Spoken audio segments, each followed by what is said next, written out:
அண்ணாமலை தனி கட்சி ஆரம்பிச்சா ஏற்படக்கூடிய சாதக பாதகங்களை சொல்லிட்டீங்க. அண்ணாமலை ரஜினிகாந்த் அவர்கள் சந்திப்பு நடக்க இருக்கிறதாக செய்திகள் வருது. ஜூன் 4ஆம் தேதி கட்சி அறிவிப்பு தொடர்பாக அண்ணாமலை பேசுவார் அவருடைய பிறந்தநாள் அன்னைக்கு அப்படின்னு சொல்றாங்க. கார்த்தி சிதம்பரம் இன்று ஒரு ட்வீட் போட்டிருக்காரு. தமிழ்நாட்டில் இன்னும் ஒரு அரசியல் கட்சி உதயமாக இருக்கு, தமிழ்நாட்டு அரசியல் களம் மேலும் சூடுபிடிக்குது அப்படின்னு தெரிவிச்சிருக்காரு. உங்களுக்கு வந்த தகவல் படி அண்ணாமலை தனி கட்சி ஆரம்பிக்க போகிறாரா, இல்ல பாஜகவிலேயே தொடர்வாரா, இல்ல அவருக்கு மத்திய அளவுல பொறுப்புகள் ஏதேனும் கொடுக்கப்படும்? இல்ல அவருக்கு முழுக்க அவர் தலைமையோட அதிருப்தியில் இருக்காருன்றது நான் கேள்விப்படுற தகவல்.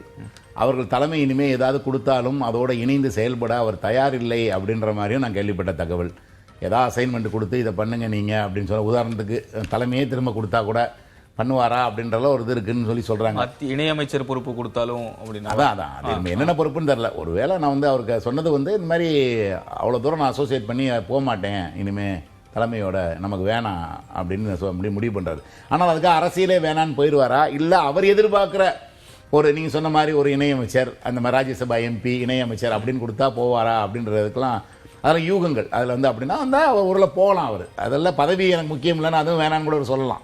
அது நம்ம அவருடைய முடிவு. ஆனால் இந்த அரசியல் கட்சி ஆரம்பிப்பாரான்றல எனக்கு ஒரு இது இருக்குது. ஏன்னா அவர் அரசியல் கட்சி ஆரம்பித்தால் கண்டிப்பாக அவர் ஏதேனும் ஒரு இப்போ இருக்கிற கட்சிகளோடு ஏதேனும் ஒரு கூட்டணி அமைக்கிற மாதிரியான ஒரு நிலைமையில தான் அவருடைய கட்சி இருக்கும்.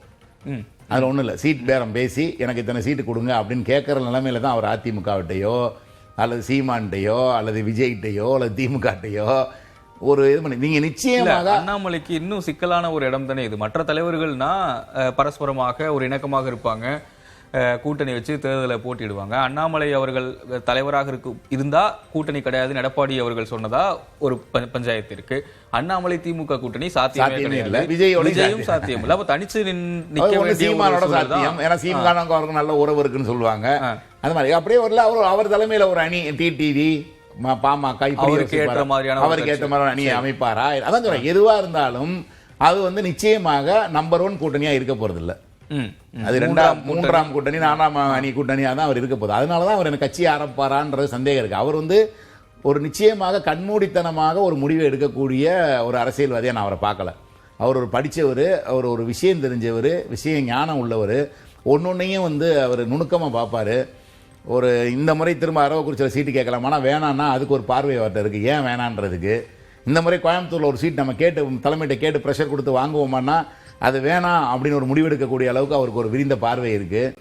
இந்த மாதிரிலாம் ஒரு விஷயங்கள் அவர் அதை அவாய்ட் பண்ணதுக்கெலாம் ஒரு சில காரணம். ஏன்னா நீங்கள் பண்ணீங்கன்னா அங்கே அதிமுகவும் திமுகவும் சேர்ந்து அவரை தோக்கடிக்குமான்னு கூட அவருக்கு ஒரு சந்தேகம்லாம் இருந்திருக்காத கேள்விப்பட்டேன். அதிமுக தலைமை மேல நம்பிக்கை அப்படியே அதை மீறி அவருடைய சொந்த சொல்வாக்களை எப்படியாவது அடிச்சு பிடிச்சி அவர் ஜெயிச்சு வந்தால் கூட நீ எங்க ஓட்டை வாங்கி தானே ஜெயிச்சாய் அப்படின்னு சொல்லி இதே எடப்பாடியோ மற்றொரு வேலுமணி போன்றவர்களோ சொன்னாங்கன்னா அப்ப அந்த அவமானம் அந்த சீட்டு காலம் பூரா அந்த 5 வருஷத்துக்கு அந்த பழியை நம்ம சுமந்துகிட்டே இருக்கணும், இப்படியான எண்ணம்லாம் அவர்கிட்ட இருந்ததா தான் நான் கேள்விப்பட்டேன்.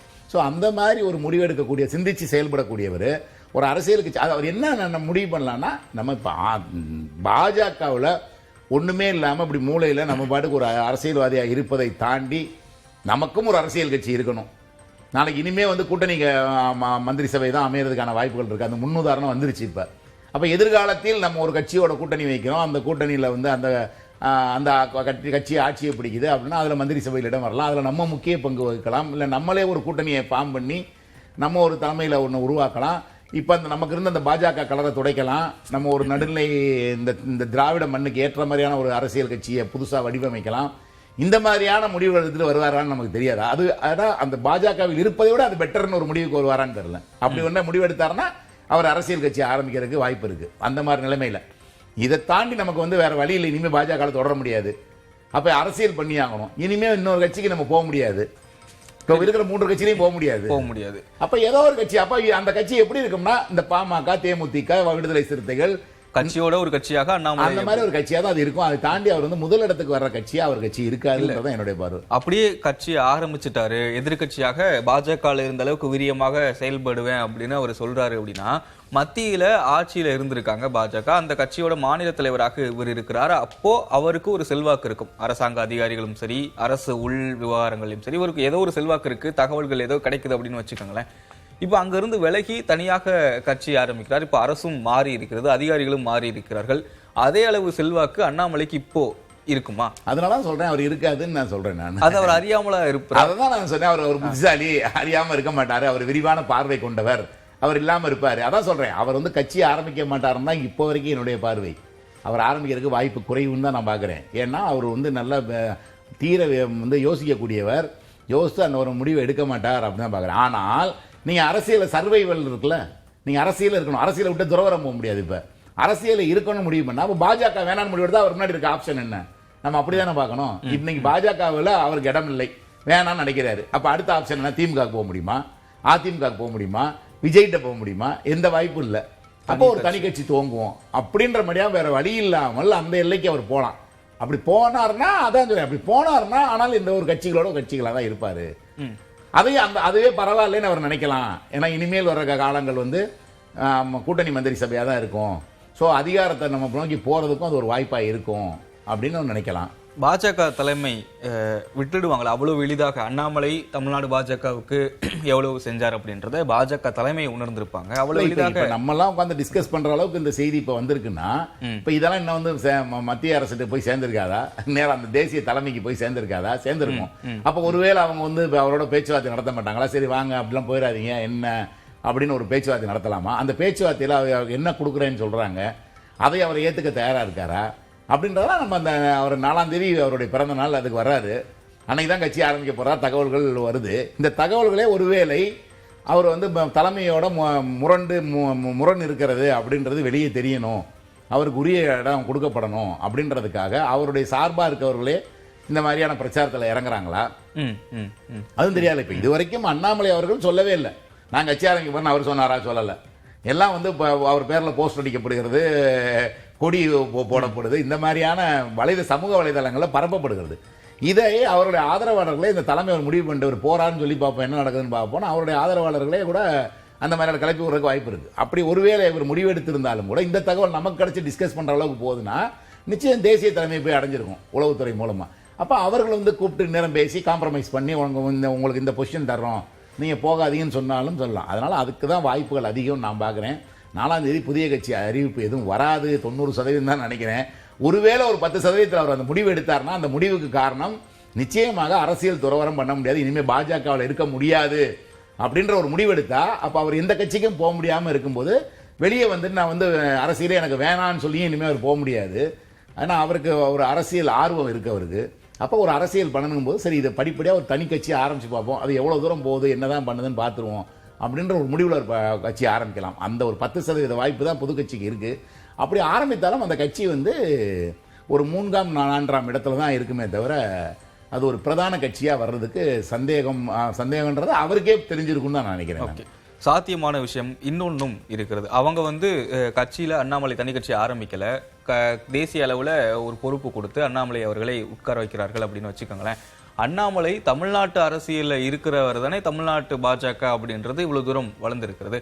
அவருக்கு தேசிய அரசியலுக்கு போனா இதே அளவு வளர்ச்சி பாஜகல இருக்குமா, இல்ல இப்ப இருக்கிற அதே அளவுல தான் மெயின்டைன் ஆகுமா?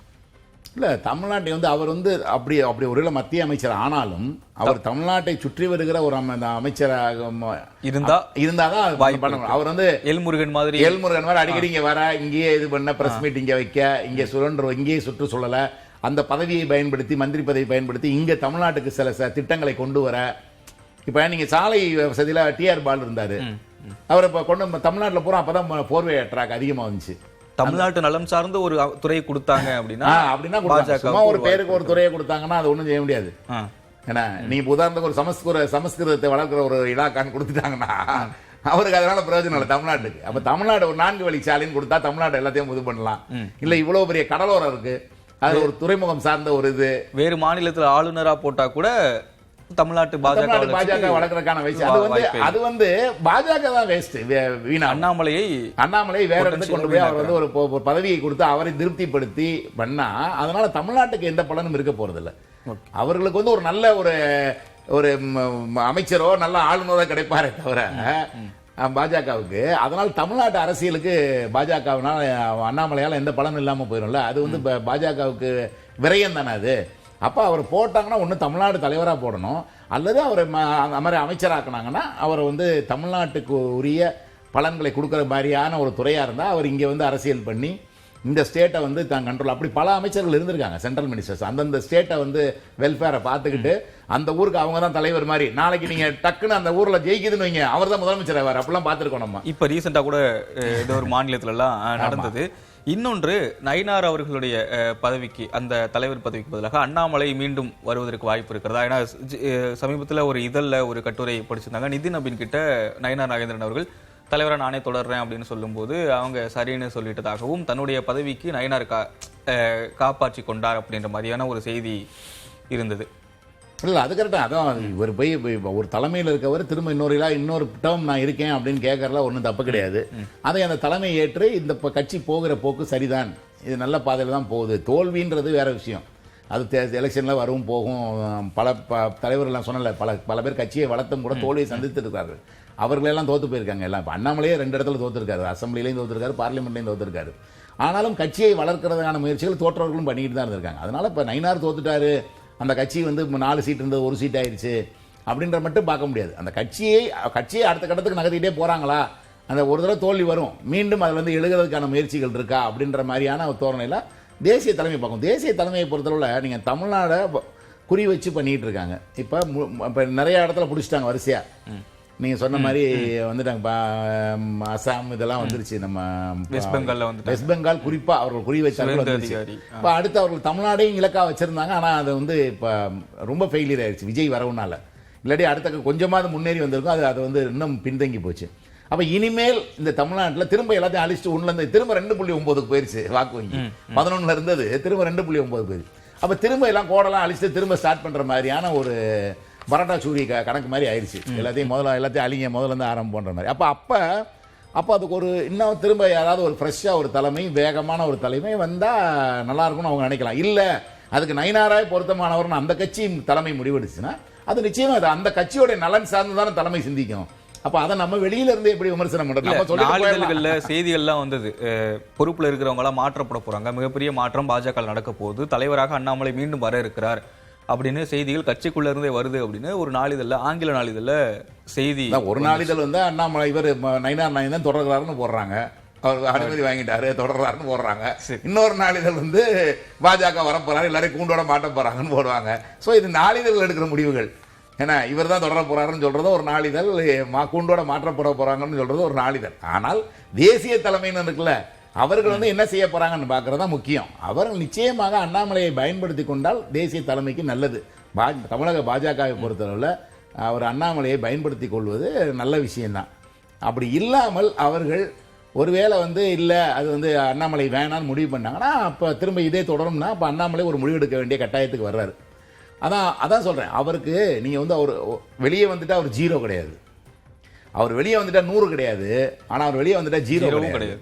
அப்போ அவருக்குன்னு ஒரு செல்வாக்கும் தமிழ்நாட்டில் ஒரு அளவுக்கு அவருக்குன்னு அண்ணாமலையை அவரை ரசிக்கக்கூடியவர்கள், அவருடைய வேகத்தை பார்த்து வியக்கக்கூடியவர்கள் இருக்காங்க.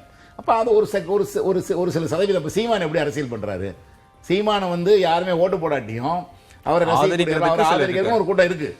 அது மாதிரி ஒரு அண்ணாமலைக்கும் ஒரு கூட்டம் வரும். ஆனால் அது வந்து பிரதான அரசியலுக்கு அவர் முதலமைச்சராக வரக்கூடிய அளவுக்கு அது இருக்காதே தவிர அவரும் ஒரு கட்சியை நடத்திக்கிட்டே இருப்பார். ஒரு இதில் ஒரு அடையாளமாக ஒரு பேசு பொருளாக இருப்பார். நம்ம டிபேட்டில் அப்பப்போ நம்ம ஊடகங்கள் பேசுகிற மாதிரியான ஒரு இடத்துல அவர் இருப்பார்.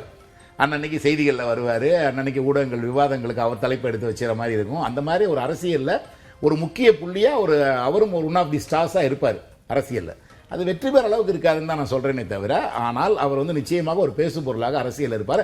அதை அவர் பாஜக அவருக்கு உரிய இடத்தை தராதப்ப அவர் அந்த இடத்தை நோக்கி நகர்வதற்கான தவிர வேற வழி அவருக்கு இல்லைன்னு. பாஜகவுடைய எதிர்காலம் என்னவாக இருக்கும்? தமிழ்நாட்டில் ஆளும் கட்சி எதிர்கட்சி ரெண்டுமே பாஜக எதிர்ப்பு அப்படின்றதுல தீவிரமாக இருக்கிறார்கள்.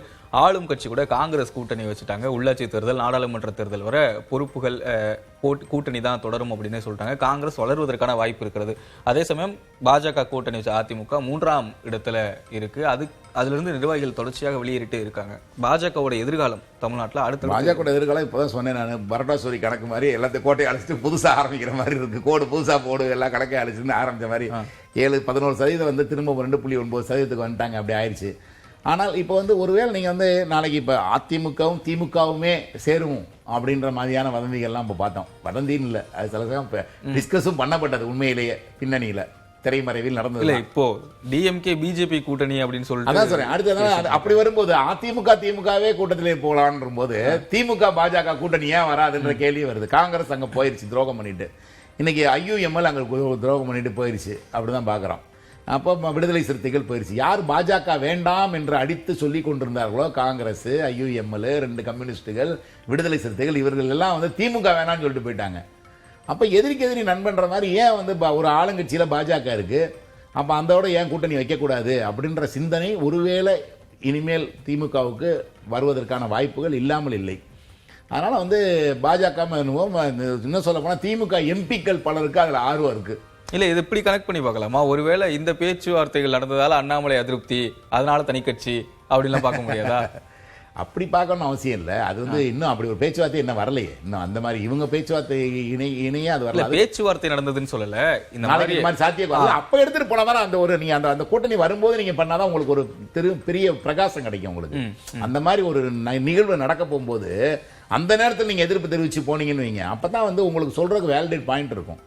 நீங்க இப்பயே போய் சொன்னீங்கன்னா ரீசெண்டா இப்ப சொன்ன மாதிரி எடுப்போம், சமீபத்தில் சொன்ன மாதிரி இப்ப சொன்ன மாதிரி ஆயிரும். அதனால வந்து அதுக்குன்னு ஒரு நேரம் இருக்கு. அப்ப அவர் தாமதப்படுத்தி ஒருவேளை திமுகவுடன் கூட்டணி வந்தால் அன்னைக்கு நான் வெளியேறிக்கலாம்னு அவர் முடிவெடுத்தாருன்னா அது வந்து பெட்டர் பொசிஷனா கூட இருக்கும். அப்ப பாஜக வந்து நிறைய வாக்குகள் இவர் பக்கம் வர்றதுக்கான சாத்தியம் இருக்கும்.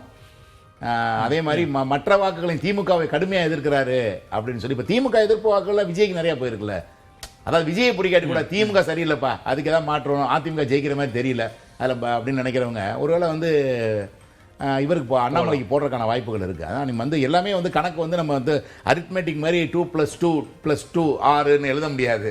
அது 222,000 இல்லை வெறும் 22,000, அதனால வந்து 0வா ஆயிரும். அதனால வந்து அந்த அரித்மெட்டிக்கும் அரசியல் கணக்கும் வேறு வேறு. அதனால வந்து ஒவ்வொரு தேர்தலை பொறுத்து அந்த சூழல்களை பார்க்கும்போது மாறுறதுக்கான வாய்ப்புகள் இருக்கு.